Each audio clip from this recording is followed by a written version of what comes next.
Olá, minhas amigas e meus amigos. O programa Segurança e Cidadania está de volta.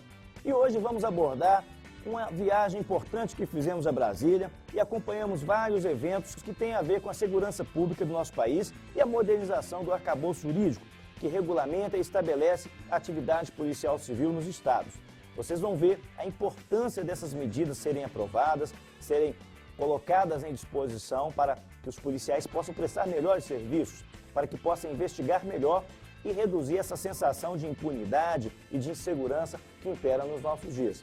Vocês vão ver um debate importante que foi realizado na Câmara Federal, na Comissão Geral de Segurança Pública, presidida pelo deputado mineiro, deputado federal Lincoln Portela, onde coloca em pauta os projetos prioritários para a Polícia Civil, dentre eles o 1949, projeto polêmico que na última semana, inclusive, teve uma ameaça de golpe promovido pelo Ministério da Justiça, pela Secretaria Nacional de Segurança Pública e pelo Ministério do Planejamento. Foram feitos cortes sensíveis que prejudicam a dinâmica dos policiais de base, põe mais poder, concentra mais poder na pessoa dos delegados e retira benefícios e garantias históricas alcançados em nível do Estado. Então, os policiais já estão se organizando para isso, não vão permitir esses retrocessos.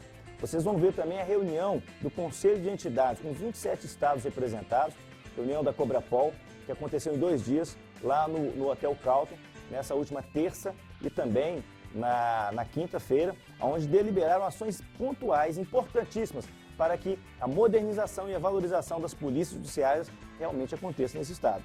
Vocês vão ver também o seminário de modernização da investigação criminal realizado pela Polícia Federal na Faculdade de Direito aqui da UFMG, em Minas Gerais, aqui em Belo Horizonte, e que foi muito produtivo, foi muito interessante.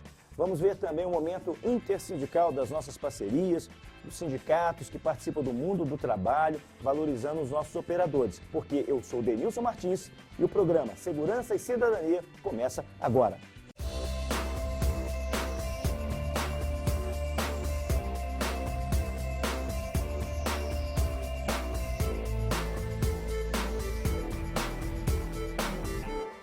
Então, meus amigos e minhas amigas, vocês estão vendo aí essa importante reunião realizada lá na Câmara Federal, em Brasília, onde o deputado Lincoln Portela, presidindo a Comissão de Legislação Participativa, está debatendo aí assuntos prioritários para a segurança pública. São projetos que estão parados há vários anos na Câmara Federal, no Congresso Federal, e que precisam de dar solução, porque eventos internacionais vêm aí.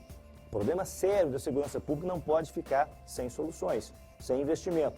E é fundamental esse debate franco, aberto, feito com as entidades de classe, com a sociedade civil organizada e, óbvio, o Congresso Nacional e o governo. O ministro colocou lá, vocês estão vendo aí, que é prioridade para o governo federal o 1949. Para nós, também é, desde que valorize todos os cargos da Polícia Civil em todo o Brasil. Não basta só valorizar delegados. Delegado sozinho não faz segurança pública. Não podemos ter um fosso que separa o operador da base e quem dirige, quem coordena as investigações. Não podemos permitir isso. Então vamos ver agora como que foi esse debate importante na Câmara Federal. Comigo, na tela.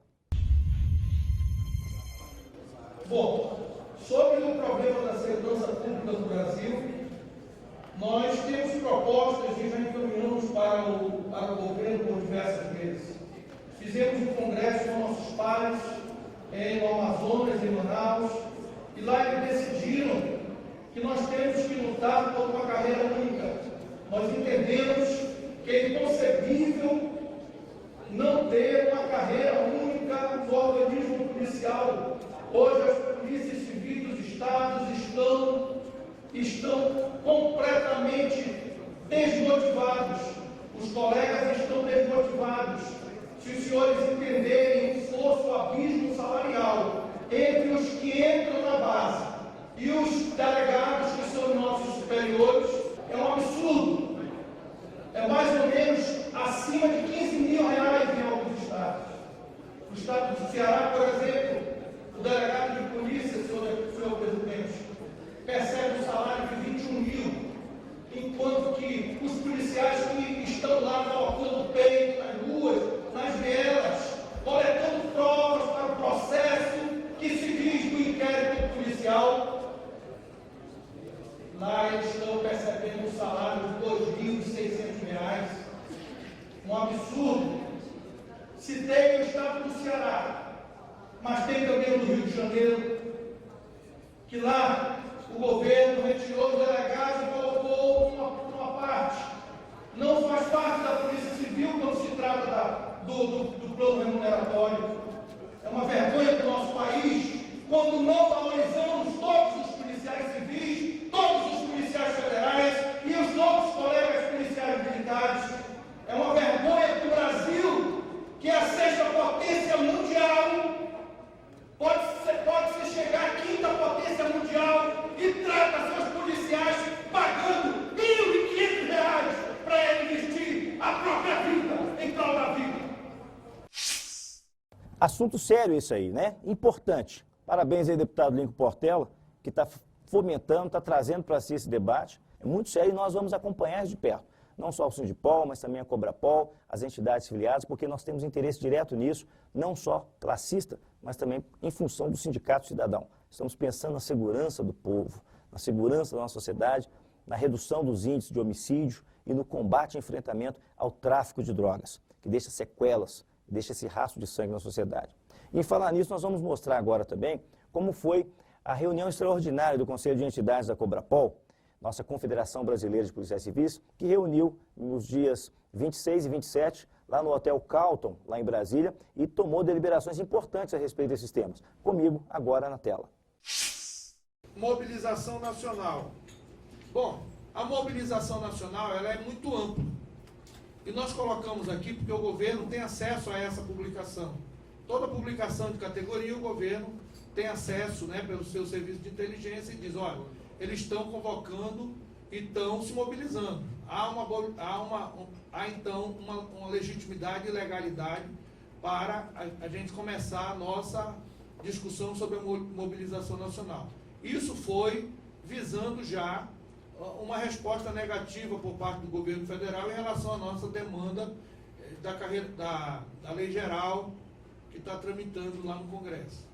A primeira demanda foi no Conselho Nacional de Segurança Pública, que nós queríamos discutir, enquanto conselheiros, na época eu era conselheiro, lá no CONASP, e abrimos uma pauta para discussão da lei geral, que ficou incluída em pauta. Então nós vencemos, já no Conselho Nacional de Segurança Pública, a oportunidade de deliberar, esmiuçar com a sociedade civil organizada, com a PM, com a Polícia Rodoviária, Justiça, todos os integrantes do Conselho Nacional de Segurança Pública, e nós, então, eles nos alertaram e nós entendemos que tínhamos que fazer alguns ajustes. São pequenos ajustes, secretário, que não vai,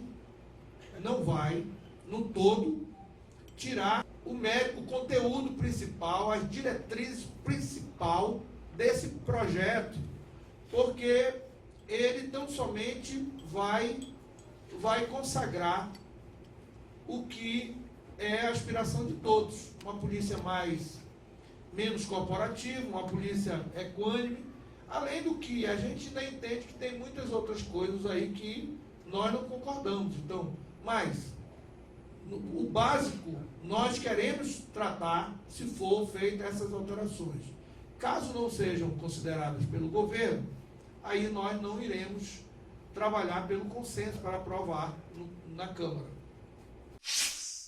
É isso aí, parabéns, presidente Gandra, parabéns aos nossos participantes aí, o Toninho Pipoco, nosso vice-presidente do Sindipol e também presidente da Federação Sudeste, ao Cláudio de Souza Pereira, nosso secretário-geral do Sindipol, e todos os demais líderes dos seus respectivos estados que se fizeram presentes e tomaram decisões importantes, inclusive com a elaboração de documentos, carta de repúdio, ofícios a serem expedidos ao ministro da Justiça e carta aberta à população, porque não se pode permitir retrocesso.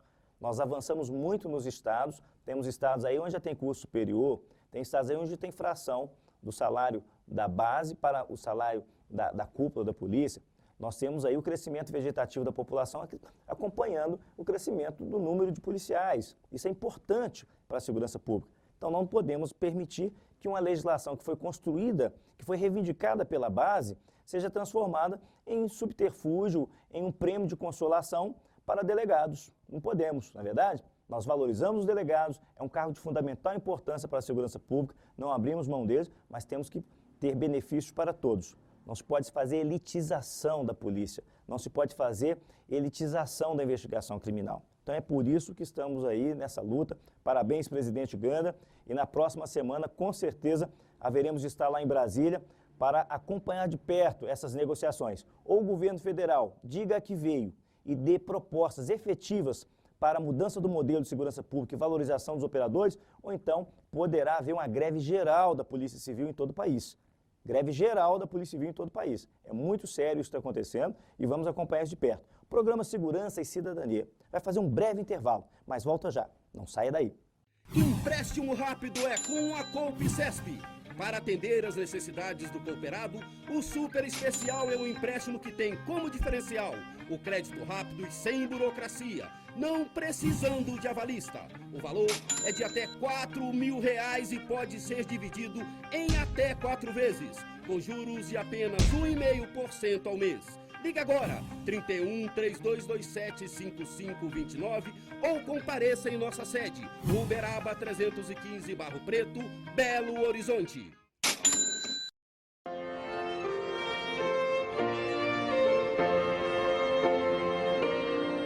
Las cosas que han estado esperando los creyentes en Cristo en edades pasadas conforme a como han sido prometidas por Dios y no las recibieron, es porque esas cosas son para ser cumplidas en este tiempo final a la iglesia del Señor Jesucristo en esta etapa de oro de la iglesia, que es la etapa de la edad de piedra angular.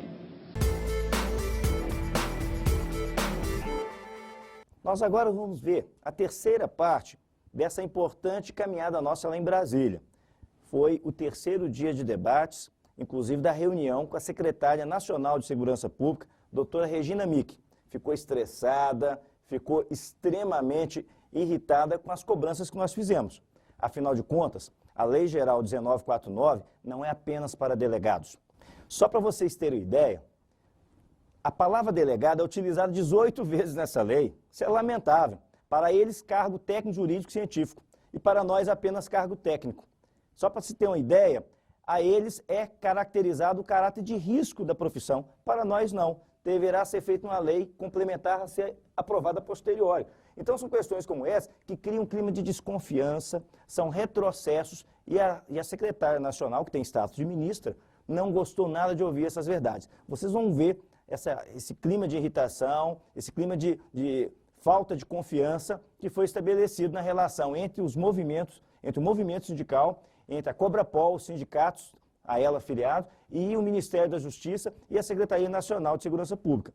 A justificativa foi que teve impacto financeiro, então o Ministério do Planejamento teve que alterar. Mentira. Mentira. Não tem impacto financeiro você mudar terminologia de investigador para agente. A questão é simbólica, muito séria. Nós não somos agentes, nós somos investigadores. O escrivão é cargo técnico, jurídico, científico. O investigador é cargo técnico, jurídico, científico. Não podemos aprovar retrocesso. Então vamos ver agora como foi essa imagem aí, essa reunião com a secretária nacional de Segurança Pública, Regina Mick. A divisão do nosso meio é muito drástica. E queriam fritar ele. Ele é o nosso líder.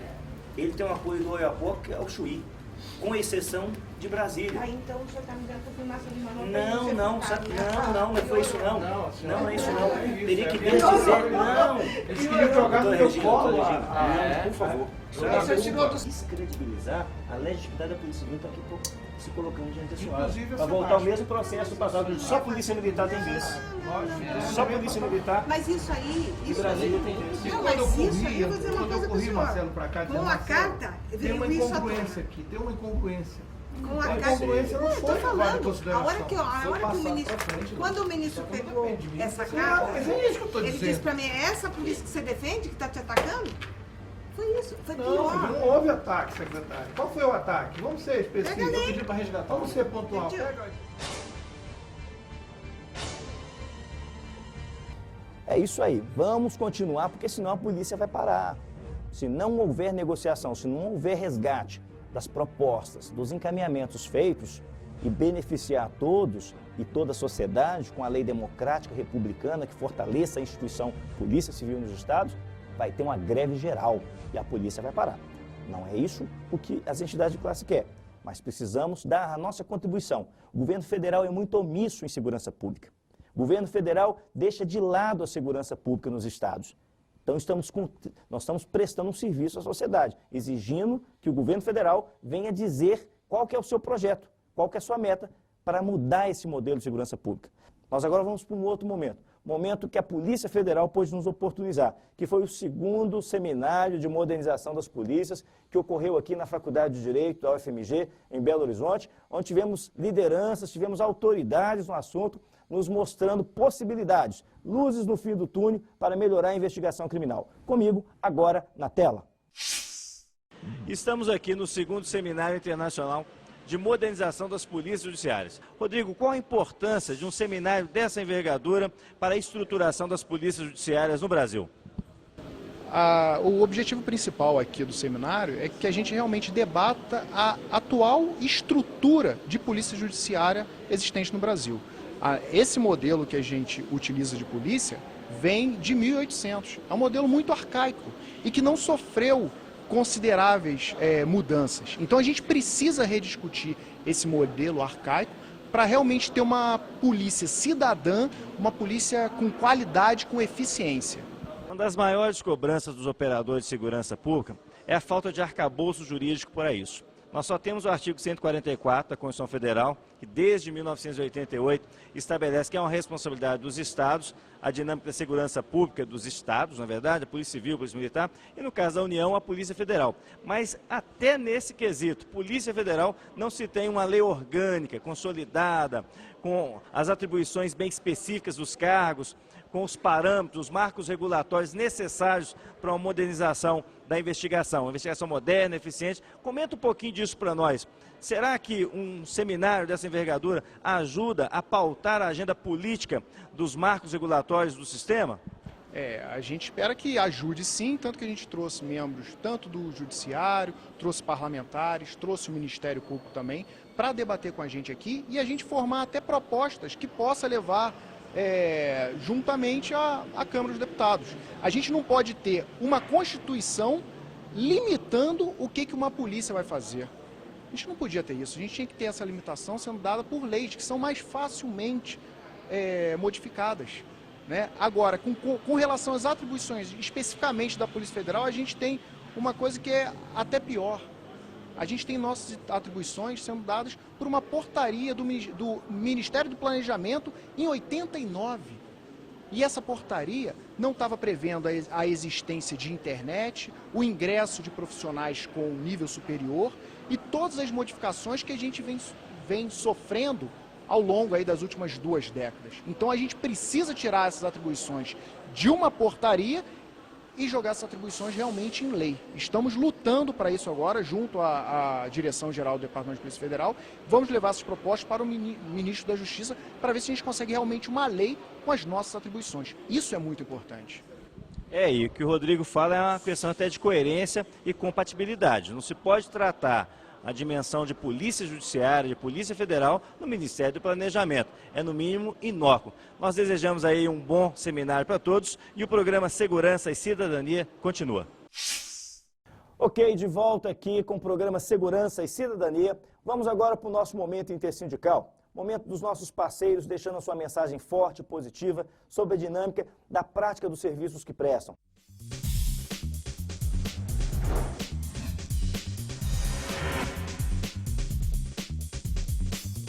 Olá, começamos agora mais um Momento Recebeu. Nos últimos anos, muito se ouve falar sobre os direitos dos casais que vivem em união estável. Mas e quando essa união termina? Como proceder para garantir esses direitos? Este é o assunto do programa de hoje. E para falar sobre ele, recebemos a advogada e professora do Pitágoras, Luciana Leão. Bom dia, Luciana. Bom dia, é um prazer estar aqui. Prazer é todo nosso recebê-la. Luciana, muitas pessoas falam de união estável, tá na moda, mas o que é exatamente a união estável?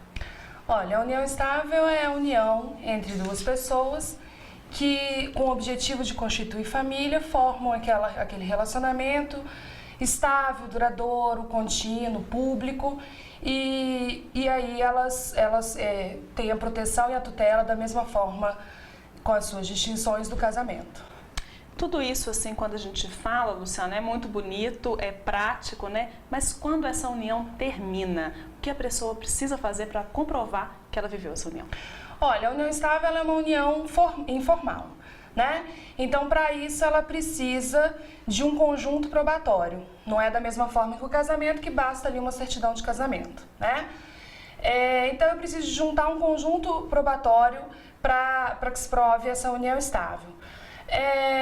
Todas as provas admitidas no processo civil, prova testemunhal, prova documental, fotos, conta corrente, convite de casamento que recebe no mesmo nome, dependência de clube, dependência de plano de saúde, enfim, uma série de provas que comprovem que você vive realmente em união estável. Luciana, quem vive em união estável, quais são os direitos desses casais? Olha, eles têm os direitos muito parecidos do quem vive aí num casamento, né? O regime de bens é o regime legal, que é a comunhão parcial de bens. Na hora de uma dissolução, vai ser feita a meação, da mesma maneira que é feita num casamento. E todas as outras discussões, né? Se houver filhos em comum, quem vai ter a guarda, quem não vai ter, direito de visita, se houver necessidade de prestar alimentos, pensão alimentícia. Então, os direitos ali em vida, eles são muito parecidos de uma dissolução de um casamento. E no caso da morte de um dos companheiros, quais são as dificuldades que essa parte ou esse companheiro que ficou vai ter para comprovar essa união? Olha, a dificuldade principal está porque é uma relação de fato, né? Quando a gente fala de uma dissolução por morte no casamento, basta que se junte ali a certidão de casamento e a certidão de óbito e ali automaticamente ele estará habilitado no inventário. Quando a gente fala de uma união estável, ele vai necessitar, se houver filhos menores ou se os filhos maiores discordarem dessa união estável, necessariamente ele vai ter que entrar com uma ação de reconhecimento de união estável para depois poder se habilitar no inventário. Mas as provas são as mesmas do que ele juntaria em vida, né? Aquele conjunto probatório.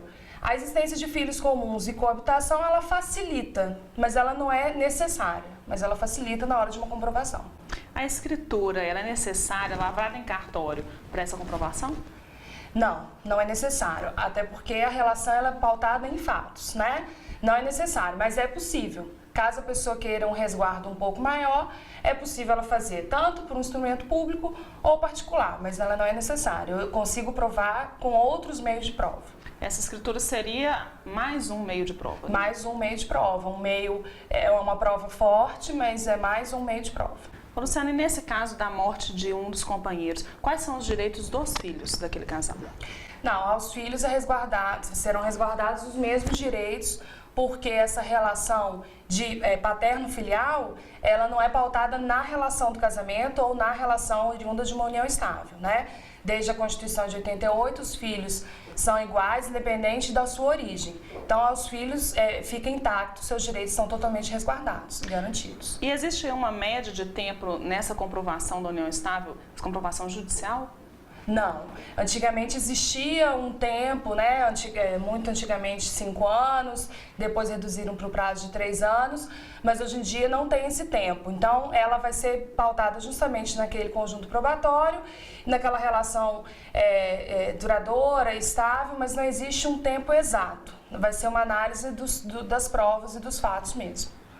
Então, para aqueles casais que vivem em união estável e esperam ter os mesmos direitos do casamento, não é bem por aí, né? Não é bem por aí, apesar de que são entidades familiares, ambas tuteladas aí pela Constituição Federal, elas têm as suas distinções. As principais distinções que a gente pode perceber com relação à presunção de paternidade, que no casamento existe e numa união estável não existe, né? Então, o meu companheiro, ele não se presume o pai do meu filho, então existe uma dificuldade aí maior na hora de registro, e também nos efeitos sucessórios. Por quê? Porque na sucessão do cônjuge, ele respeita a ordem de vocação hereditária, ele é um herdeiro necessário. Enquanto que na união estável é outro artigo que vai tratar da sucessão da união estável e ele não é um herdeiro necessário. Apesar de ter direitos sucessórios, os direitos são distintos. Luciana, e existe aí então uma forma para que essas pessoas consigam se resguardar e ter um mínimo de segurança patrimonial nesses casos? Olha, quem deseja uma maior segurança patrimonial, a dica que a gente dá é que se case, ou que ao menos faça aí um contrato de convivência, para que se resguarde maior os seus direitos, né? Portanto, o ideal, quando se depara com uma situação dessa, ou de uma dissolução de união estável, pelo evento morte, ou porque a relação não deu mais certo, procure um advogado, procure saber os seus direitos, porque tem sim direitos, elas são a união estável é tutelada pelo Estado, mas ela se distingue do casamento. Querendo uma segurança patrimonial maior, se case. Obrigada, viu, Luciana, pelas suas orientações. Obrigada a vocês pelo convite. E nós estamos de portas abertas quando você quiser voltar. Obrigada. No programa de hoje, você conheceu um pouco mais sobre os direitos dos casais que vivem em união estável e sobre as dificuldades da comprovação judicial dessa união na ausência ou na morte de um dos companheiros. E para saber mais sobre esse assunto, acesse o site www.recivil.com.br. Até a próxima semana.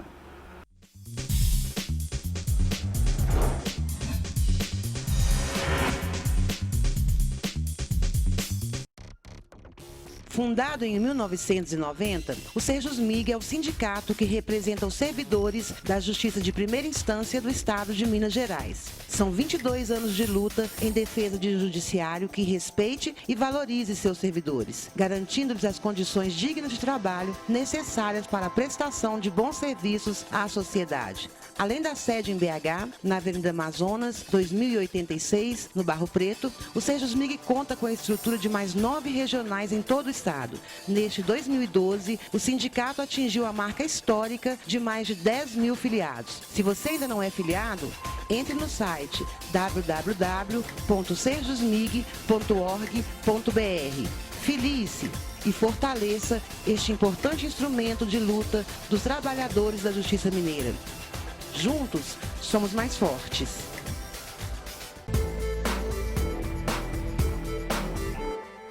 Ok, o nosso programa Segurança e Cidadania está chegando ao fim.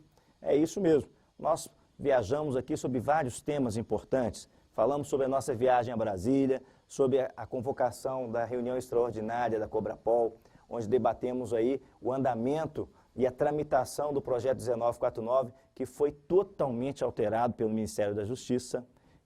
Tem que puxar a orelha aí do ministro da Justiça, que está fazendo exatamente o contrário do que prometeu para a gente lá atrás, não é verdade? Também a secretária nacional de Segurança Pública, que foi muito ríspida conosco aí nessa última reunião, não é verdade? Parece que está ouvindo só um lado do sistema, só uma pequena parte do sistema, porque ouvir só cargo de delegado não quer dizer que ouviu toda a polícia. Só resolver o problema dos delegados não quer dizer que resolveu o problema da segurança pública do nosso país. É preciso avançarmos para águas mais profundas, não é mesmo? Então a gente vai ficando por aqui. Agradecendo vocês por sua audiência, por sua participação. Foi importante esse programa. Mande as suas dúvidas para o nosso site, que você sabe muito bem, mas é sempre bom lembrar, que é o www.sindipolmg.org.br. Você, policial civil, que ainda não se filiou, fortaleça a sua categoria, faça forte o seu sindicato, pois sindicato forte é a garantia de categoria respeitada e valorizada. Por sua audiência, o nosso muito obrigado. Esperamos contar com você na próxima semana. Um bom final de semana a todos e até lá, se Deus quiser. Muito obrigado.